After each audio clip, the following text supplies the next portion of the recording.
नरसिम्हदेव भगवान की जय हो। तो मेरे प्यारे दर्शकों, आई होप आप लोगों ने मेरी पिछली वीडियो को देखा। अगर नहीं देखा हो तो पहले वो वीडियो को सुने, तभी आप लोगों को ये वीडियो समझ आएगी। तो चलिए दोस्तों, ज़्यादा वक्त ना लेते हुए अभी हम कंटिन्यू करेंगे नरसिम्हदेव भगवान की कहानी। तो मेरे प्रिय दर्शकों, आप लोगों को मैं पिछले वीडियो में कहानी को यहाँ तक सुनाया था कि राजमहल में सिर्फ कयाधु अकेले रह रही है और बाकी सारे देवयत लोग सब पाताल लोक पर जाकर चुप गए थे इंद्र के भय से। और जैसे कि कयाधु महारानी अकेले राजमहल में रह रही थी, तो तभी इंद्र ने अपने सैनिकों को भेजा और कयाधु को बंदी बना लिया था। बचाओ, मेरी रक्षा करो।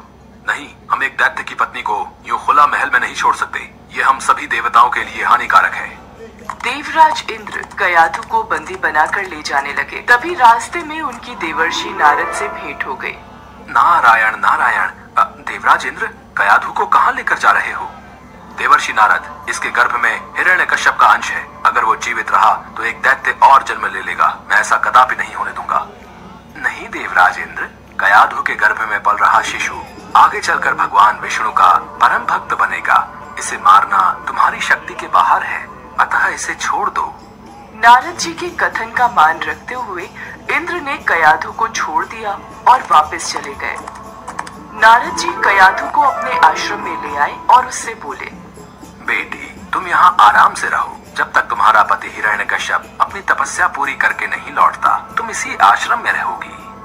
हे देवर्षि, आपने मेरी और मेरी होने वाली संतान की रक्षा की। मैं सदैव आपकी आभारी रहूंगी। कयाधु उस पवित्र आश्रम में नारद जी के सुंदर प्रवचनों का लाभ लेती हुई सुखपूर्वक रहने लगी, जिसका गर्भ में पल रहे शिशु पर भी गहरा प्रभाव पड़ा। भगवान विष्णु के नाम का जाप कयाधु और उसके होने वाले बच्चों के कानों में सदैव पड़ता था। धीरे धीरे समय बीता और कयाधु ने एक पुत्र को जन्म दिया, जिसका नाम प्रहलाद रखा गया। इधर हिरण्यकश्यप की कठोर तपस्या पूरी हो चुकी थी। ब्रह्मा जी प्रकट हुए। हिरण्यकश्यप, मैं तुम्हारी तपस्या से प्रसन्न हूँ। मांगो, क्या वरदान मांगते हो? ब्रह्मदेव, मुझे ऐसा वरदान दीजिए, मुझे न कोई घर के भीतर मार सके, न घर के बाहर, न अस्त्र से, न शस्त्र से, न दिन में, न रात में, न मनुष्य से और न पशु से, न आकाश में, न पृथ्वी में। ठीक है पुत्र, यदि तुम्हारी ऐसी ही इच्छा है तो मैं तुम्हें ये वरदान प्रदान करता हूँ।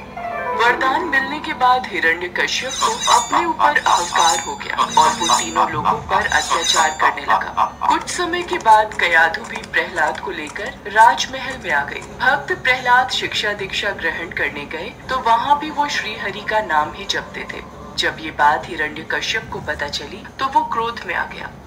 अरे, ये बड़ा दुरात्मा है, इसको मार डालो। अब इसके जीने से कोई लाभ नहीं है, क्योंकि ये शत्रु प्रेमी तो अपने कुल का ही नाश करने वाला हो गया है। नहीं नहीं स्वामी, ऐसा मत कीजिए। मेरे लाल, मेरे बालक को छोड़ दीजिए, ये आपका पुत्र है। सैनिकों ने प्रहलाद को अनेकों प्रकार से मारने की चेष्टा की, पर उनके सभी प्रयास श्री हरि की कृपा से असफल हो जाते थे। हिरण्यकशिपु ने प्रहलाद के हाथ पैर बांधकर समुद्र में फेंकवाया, विषैले सांपों से डसवाया और पर्वत शिखर से गिराया, पर भगवान विष्णु के आशीर्वाद से प्रहलाद को कुछ भी नहीं हुआ। विष मिला भोजन खाने के बाद भी प्रहलाद पर कोई असर नहीं हुआ। जब प्रहलाद को मारने के सब प्रकार के प्रयास विफल हो गए, तब हिरण्यकश्यप की बहन होलिका उसके पास आई और बोली, भैया आप निश्चिंत रहिए, मैं प्रहलाद को गोद में लेकर अग्नि में बैठ जाऊंगी। आपको याद है ना, मेरे पास ब्रह्मा जी द्वारा दी हुई वह शॉल है, जिसे ओढ़कर मेरे ऊपर अग्नि का कोई प्रभाव नहीं होता। यदि ऐसा है होलिका, तो मैं अभी सैनिकों को आदेश देकर बड़ी मात्रा में अग्नि जलाने का प्रबंध करवाता हूँ। इसके पश्चात होलिका प्रहलाद को अपनी गोद में लेकर प्रज्वलित अग्नि में प्रवेश कर गई, पर ईश्वर की कृपा से प्रहलाद को कुछ भी नहीं हुआ और होलिका जलकर भस्म हो गई। क्या? होलिका अग्नि में जलकर भस्म हो गई? इसी समय प्रहलाद को पकड़कर मेरे सामने लाओ। प्रणाम पिताश्री, जय श्री हरि। दुष्ट, तू निर्लज पापी है। मेरे सामने खड़े होकर तू उस हरि का नाम ले रहा है, जिसके बल पर तू ऐसी बहकी बहकी बातें करता है। तेरा वो ईश्वर कहाँ है? पिताश्री, श्री हरि तो सभी जगह स्थित हैं। वो सब जगह है तो क्या इस महल में भी है? जी पिताश्री, इस महल में भी है। वो यदि यहाँ है तो मुझे इस खंभे में क्यों नहीं दिखाई देता? क्या तेरा वो विष्णु इस खंभे में भी है? जी पिताश्री, मुझे तो मेरे प्रभु श्री हरि इस खंभे में भी दिखाई दे रहे हैं। इस विष्णु भक्त प्रहलाद को इस खंभे से बांध देता हूँ, देखता हूँ तेरा हरि तुझे कैसे बचाता है। तभी कयाधु दौड़ती हुई आती है और हिरण्यकश्यप से विनती करने लगती है। स्वामी, ये बालक है, इसे मत मारिए, मैं आपसे विनती करती हूँ, मेरे पुत्र को छोड़ दीजिए। नहीं, ऐसा नहीं हो सकता। अगर इसका हरि से बचाना चाहता है तो इस खंभे में से बाहर आएगा।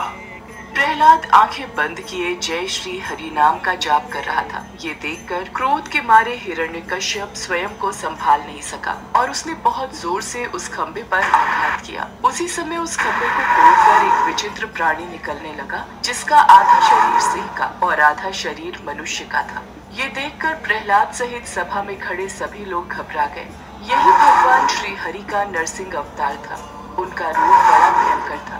उनकी तपाए हुए सोने के समान पीली पीली आंखें थी। उनकी दाढ़ें बड़ी विकराल थी और वे भयंकर शब्दों से गर्जन कर रहे थे। उनके निकट जाने का साहस किसी में नहीं हो रहा था। ये देखकर हिरण्यकश्यप सिंहनाद करता हुआ हाथ में गदा लेकर नरसिंह भगवान पर टूट पड़ा। तब भगवान नरसिंह और हिरण्यकश्यप के बीच युद्ध आरंभ हो गया। नरसिंह भगवान ने हिरण्यकश्यप को झपट कर दबोच लिया और उसे सभा की चौखट पर ले जाकर अपनी जांघों पर गिरा लिया और बोले, हे हिरण्यकश्यप, ब्रह्मा जी के वरदान का आदर करते हुए मैं तेरा वध कर रहा हूँ। न दिन है न रात है, संध्या बेला है, न घर के भीतर न ही बाहर।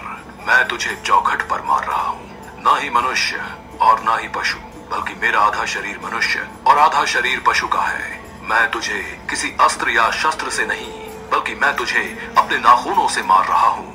इतना कहते ही नरसिंह भगवान ने अपने नाखूनों से हिरण्यकश्यप के कलेजे को फाड़कर उसे पृथ्वी पर पटक दिया। फिर वहां उपस्थित अन्य असुरों और दैत्यों को खदेड़ कर मार डाला। भगवान नरसिंह का क्रोध बढ़ता ही जा रहा था। वे हिरण्यकश्यप के सिंहासन पर विराजमान हुए। उनकी क्रोधपूर्ण मुखाकृति को देखकर किसी को भी उनके निकट जाकर उनको प्रसन्न करने का साहस नहीं हो रहा था। देवताओं के आग्रह पर माता लक्ष्मी उनके निकट आई और भगवान के उग्र रूप को देखकर वे भी भयभीत हो गईं। तब ब्रह्मा जी ने प्रहलाद से कहा, पुत्र प्रहलाद, अब तुम ही भगवान नरसिंह को शांत कर सकते हो। जाओ, उनके समीप जाओ।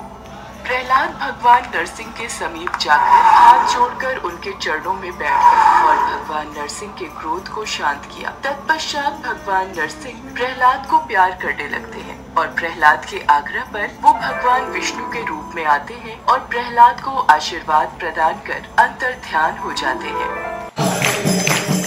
हरे कृष्ण हरे कृष्ण कृष्ण हरे हरे, हरे Ram Ram Ram Hare Hare.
Acharyavan Purusho Vedas states the Shastras.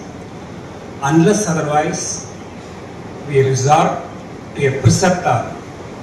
We have no other means to realize and reach the Supreme God. This is what the Kali Yuga Dharma states. And for that purpose, the Lord manifests himself as an Acharya. In the Sri Vaishnava Sampradaya, particularly in the Sri Ahobila Math tradition, we believe that His Holiness, the Swamiji, is an incarnation of Lord Narasimha himself. In the Kshetra of Ahobila, we have the 9 forms: Jwala, Ahobila, Malola, Prodha, Karancha, Bhargavaha. There are 9 forms in the form of various, as situated in the form of idols. But we consider the 10th form of Narasimha is the Acharya himself.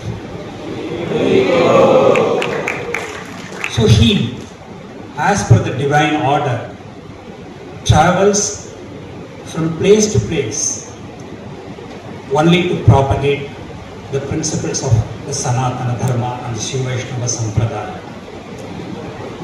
Are the many teachings of the Lord. Now in the Kali Yuga, the sole means of realizing the Supreme God is Sharanagati. As I was noticing the screen, the 6 limbs of Sharanagati, Shadvida Sharanagati. And it is one of the most cardinal principles of the Sri Vaishnavism. And for that purpose, Swamiji travels from place to place and inviting people to surrender themselves to the lotus feet of the Lord. The ISKCON movement is doing a great job propagating these principles.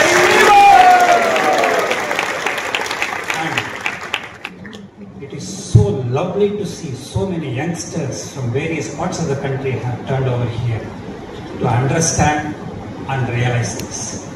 I am sure that all of you will take these principles and propagate the same to the next generation as well. And in this regard, Swamiji always blesses you and wishes you all the best. Thank you.